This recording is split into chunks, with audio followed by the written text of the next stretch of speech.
மட்டக்களப்பான ஒரு அநாகரிகமான ஒரு பாட்டு சமூக வலைதளத்தில் பரவலாக காணக்கூடியதா இருக்கு. இதில் தலகுனிய வேண்டிய விஷயம் என்னன்னா, அந்த பாட்டு பகிரப்படுது. தவறான ஒன்றை உருவாக்குறவன் மட்டும் இல்லை, அந்த தவறான ஒன்றை பகிர்றவனும் தவறான நபர் தான்.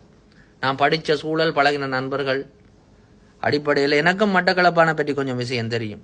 நீ புதுசாக ஒரு இடத்துக்கு போய் தவிச்சு கொண்டு இருந்தியண்டா, தேடி வந்த ஒருவன் உனக்கு உதவி செய்வான். அவன் மட்டக்களப்பானா தான் இருக்கும். கண்ணுக்கு முன்னால் அநியாயம் நடக்க எல்லாரும் தாண்டி போய் ஒருவன் கேள்வி கேட்பான்டா, அவன் மட்டக்களப்பானா தான் இருக்கும். மட்டக்களப்பு ஃப்ரெண்ட்ஸ் இருக்கு, உனக்கு இருக்கான மட்டக்களப்பு நண்பர்கள். மட்டக்களப்பு நண்பர்கள் இருந்தா அவர்கள் நட்புக்காக எவ்வளவு தூரம் வரைக்கும் இறங்குவாங்கண்டு உனக்கு தெரியும். தன் தாயை மதிக்கிறது மட்டும் இல்லாம தன் தாய்க்கு சவனா புற பெண்களையும் மதிக்கிறவன் தாண்டா மட்டக்களப்பான். மட்டக்களப்பான் விட்ட சாப்பிட போயிருக்கியா, விருந்துக்கு போயிருக்கியா, இல்லாட்டி மட்டக்களப்பு நண்பர்களோட சாப்பிட போயிருக்கியா? தன்னை நம்பி வந்தவனை எப்படி உபசரிப்பானு அவன் நண்பனா இருந்தவங்களுக்கு தெரியும். அடே, மட்டக்களப்பானோ மலையத்தானோ ஜாழ்ப்பாணத்தானோ திருகோணமலையானோ நம்மட உறவுகளடா, நம்மட சகோதரம். அடே, மற்ற மற்ற நாட்டுக்காரன் எல்லாம் ஒற்றுமையா இருக்கிறான் மச்சான். இந்த பிரதேசவாதத்தை தூக்கி அஞ்சிட்டு நாங்களும் ஒற்றுமையா இருப்போம்டா. அடுத்த நிமிஷம் நிச்சயம் இல்லாத வாழ்க்கையடா.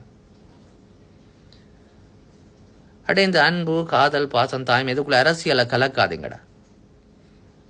மட்டக்களப்பான் நட்பா இருப்பான், நட்புக்காக உயிரையும் கொடுப்பான் என்று சொல்லுங்கடா. சேர்ந்து இருப்போம்டா. சிந்தித்து செயலாற்றுங்கள். மீண்டும் சந்திப்போம். நான் உங்கள் அன்புடன்.